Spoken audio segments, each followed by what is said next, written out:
Hi, my name is Emil Pakarklis. I'm the founder of iPhone Photography School, and in this video I'm going to show you how you can turn an average iPhone photo into a great masterpiece. So we're going to take this ordinary iPhone photo that you can see on the left-hand side of the screen, and we're going to transfer this photo into this edited version that looks so much better. And this edited photo also did exceptionally well on Instagram, where it received almost 2,000 likes. Now, I want you to know that I wasn't always the guy teaching thousands of people how to take incredible iPhone photos. And I didn't always have the largest iPhone photography website on the internet. And to tell you the truth, not too long ago, I was also struggling to make the right kind of visual impact with my own iPhone photos. And when I look back at the photos I took at that time, some of them were pretty good, but still I wasn't able to make the kind of impact with my photography that I wanted to make. So I knew I was doing something wrong, but I didn't know what it was. But then I discovered that if I really wanted to make my photos stand out, I had to improve them through post-processing, because that's what all the best iPhone photographers in the world do. But the problem was that I didn't really know what I was supposed to do to improve my photos through editing. There are thousands and thousands of photo editing apps on the App Store, and there are literally countless things you can do with these apps. But it took me years and years to really figure out how to use these apps in such a way that they'd really enhance my photos. So in this short video, I'm going to share with you some of the most important and most valuable photo editing techniques I've learned over the years. And you're going to discover how you too can use these exact same techniques to greatly enhance your own iPhone photos. Now, if you really want to get the most out of this photo editing lesson, then it's best if you follow the video along with your own iPhone. So right under this video, you can download the image that I'm going to work with, and you'll see two links for the applications that I'm going to use. So take a moment to get out your iPhone, download the image that you'll find right under this video, and also get the two apps. One of them is called Snapseed, and the other app is called Reflect Mirror Camera. There are several ways you can transfer this original unedited photo to your iPhone. So if you're watching this video on your computer, you can simply click on the link below this video and then send this photo to you via email. Or if you're actually watching this video on your iPhone, what you can do is click on the image link below this video, and then it will open the image file on your iPhone, and then you need to tap and hold your finger on the screen on the image until you'll see save image text come up. And if you then press save image, you'll save this image to your camera roll on your iPhone. So once you have the image on your iPhone, and once you've downloaded the two apps we're going to work with, we can then start editing this photo. So this edit will consist of three parts, and the first part is perspective correction. So if we look at the original unedited photo, you'll notice that this photo has some perspective issues. And what I mean by perspective issues is that if you look at the vertical lines in the image, especially if you look at the buildings towards the left-hand side, you'll notice that these buildings don't really look straight or natural. You'll notice that the buildings are leaning towards the right-hand side, and also the top of the building appears to be narrower than the bottom of the building. And that's not what these buildings look like in real life, of course. And our goal with this first part of the edit is to correct that problem. So once we do perspective correction in Snapseed, this is what the final result is going to look like. And you'll notice that in the final image, after perspective correction, we do not have any perspective issues, and all the vertical lines are indeed vertical, and the buildings do not get narrower towards the top.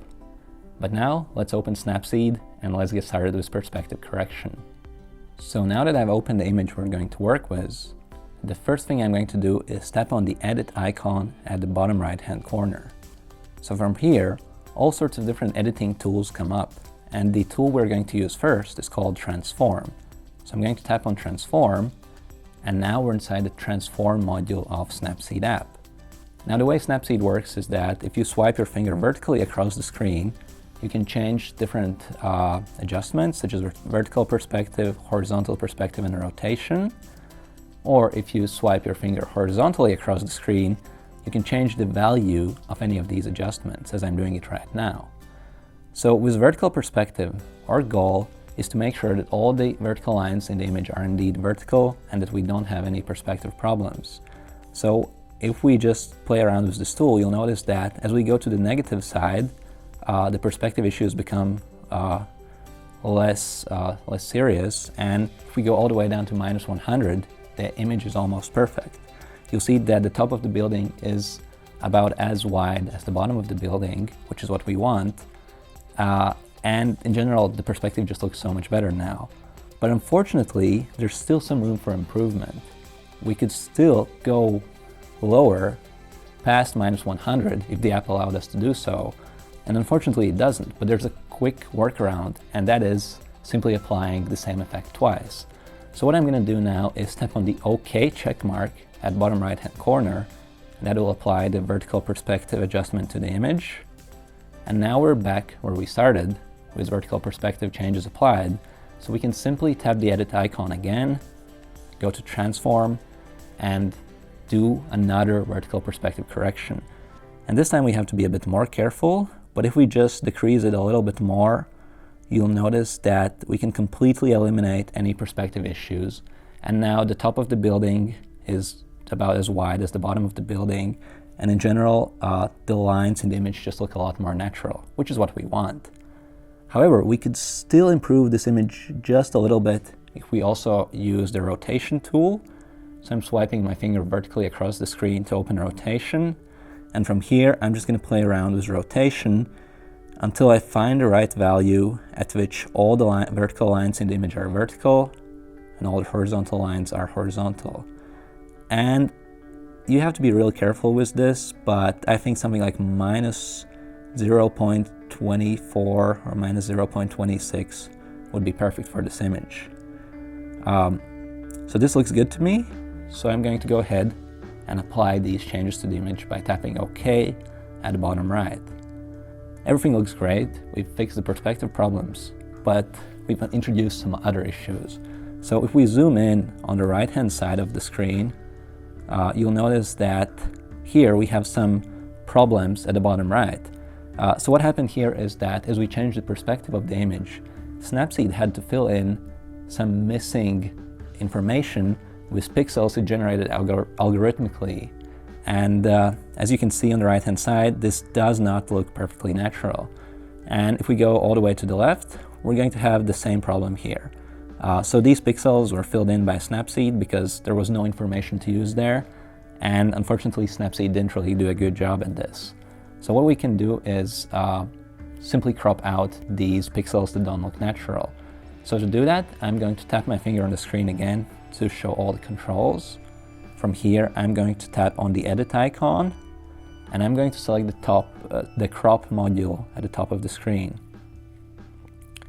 And here, the first option I get is to choose the aspect ratio for this crop, and I'm just going to stick with 3 this time, and you'll understand why in a moment.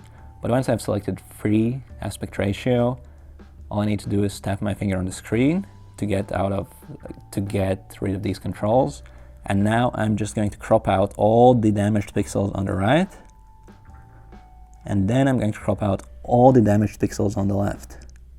I don't want to crop out too much, but I just want to make sure that everything that stays inside the frame looks perfectly natural. And I think this does the trick, so I'm going to apply these changes. And now you'll see that both the right-hand side of the image and the left-hand side of the image are perfectly natural. We've fixed all the perspective problems. So this was what we started with. And once I release my finger, this is the after version. And the after version doesn't have any perspective problems. So I'm going to go ahead and save this image by tapping on save at the top of the screen. And from here, I'm going to save a copy, which is the option you should always select when saving your edits from Snapseed. And now we're done with part 1 of this edit, which was perspective correction. Now, the second part of this editing process is really, really interesting, because here we're going to add a reflection to this photo, and we're going to do this artificially using photo editing.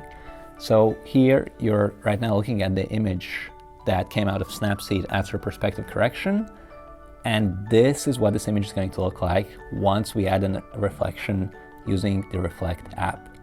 So right now I've opened the Reflect app on my iPhone, and the first thing I need to do is tap on the big plus sign that says New.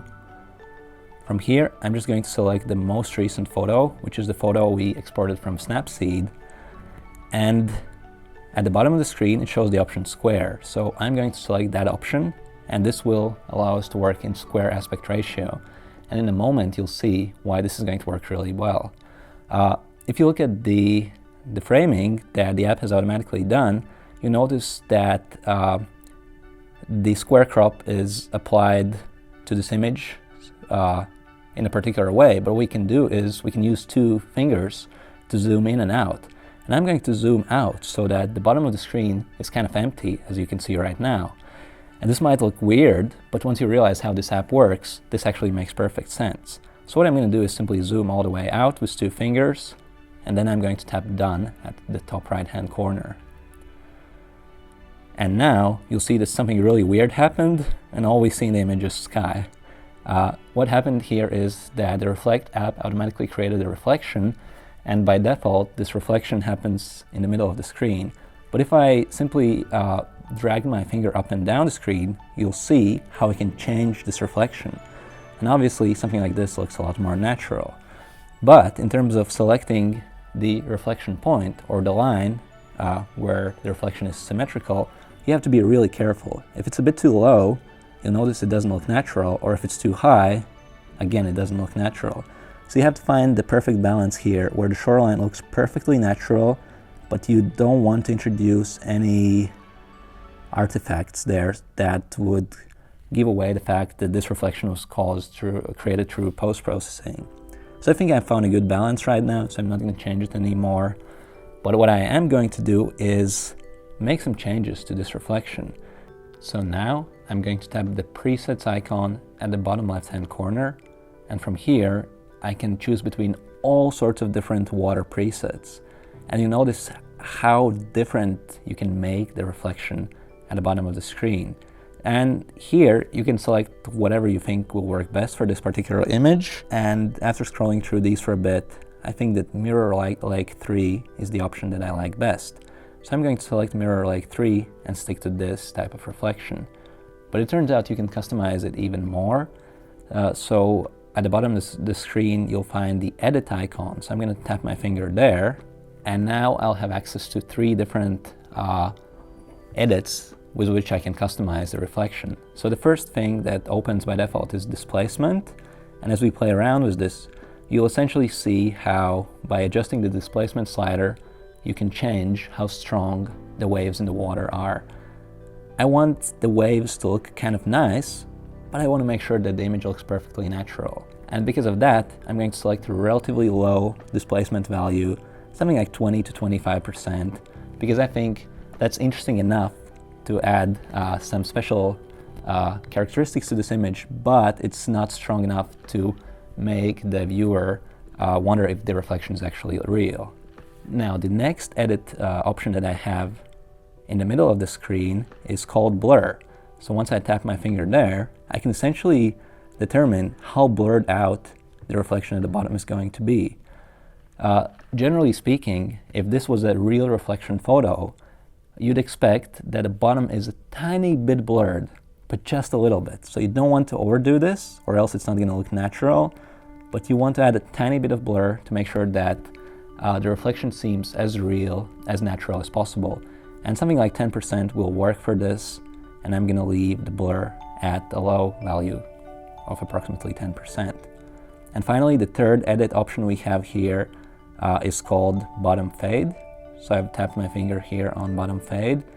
And with this, again, if you were to take this photo naturally, you would probably see that the bottom of the image, or the reflected part, would be a tiny bit darker than the actual sky. That's just how light works in real life.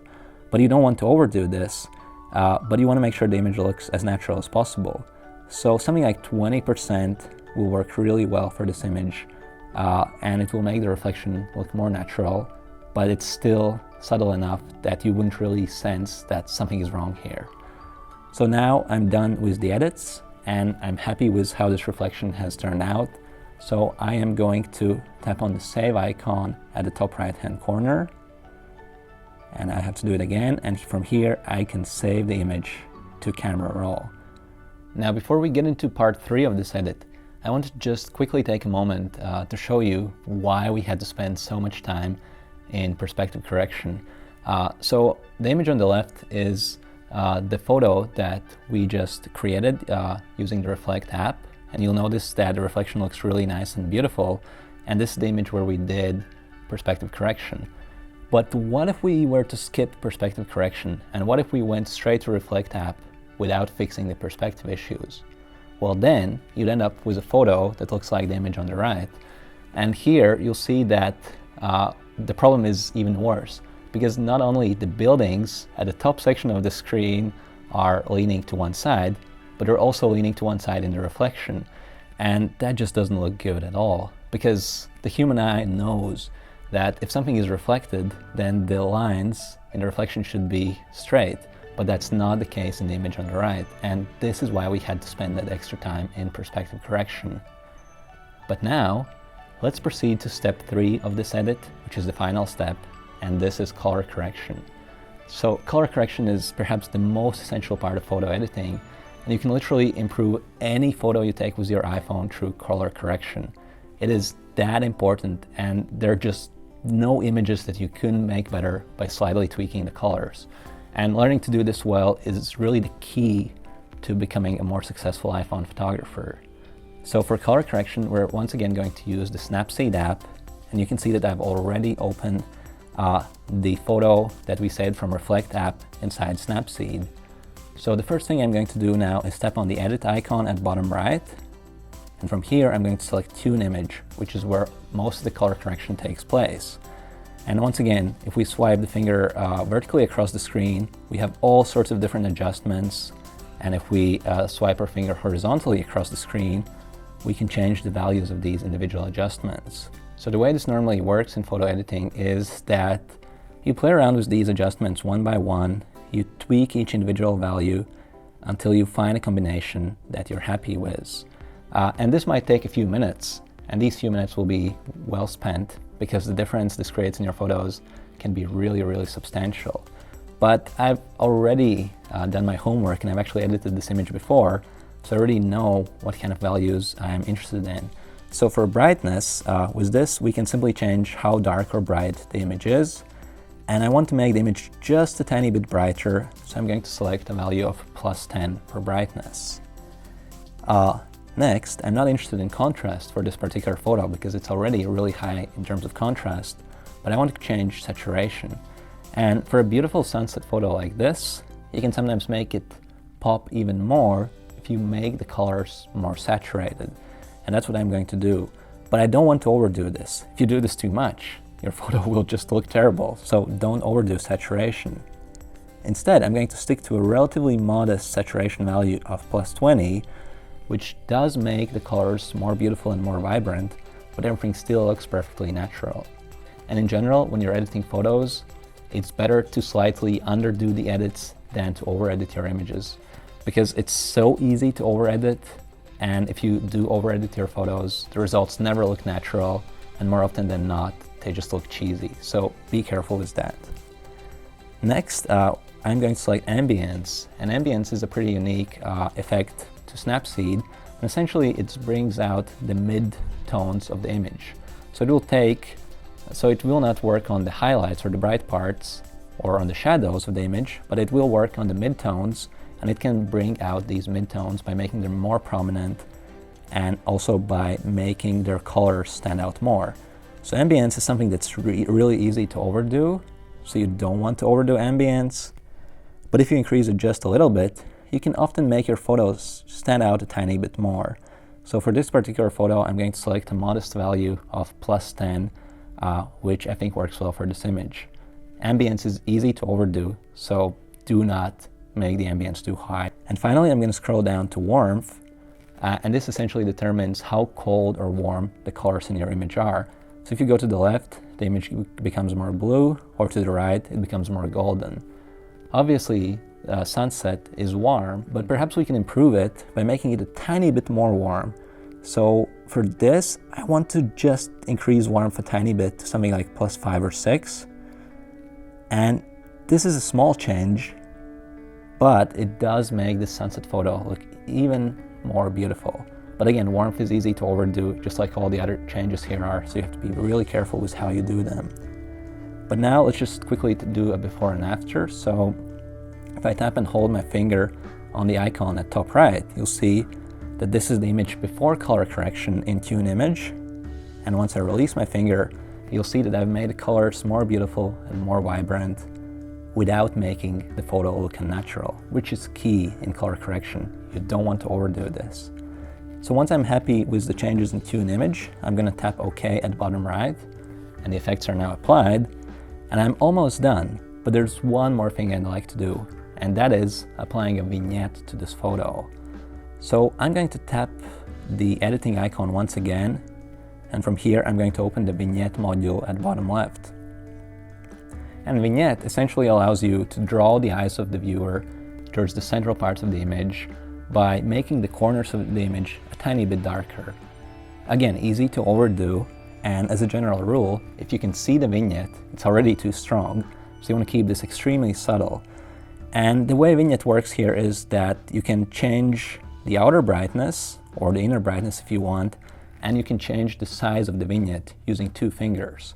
So if you use 2 fingers, you can essentially adjust the circle size or the center size, and everything outside of the circle will be darker and everything inside the circle will stay bright. So you can change the size of the circle using 2 fingers, and I'm going to leave it at something like 20, and then you can change the outer brightness, which is currently set at -50, which I believe is way too strong. So for this photo, I want to add subtle vignette that draws the eyes of the viewer towards the center of the image without making this effect too obvious. And because of that, I'm going to select a subtle value of -20 for vignette.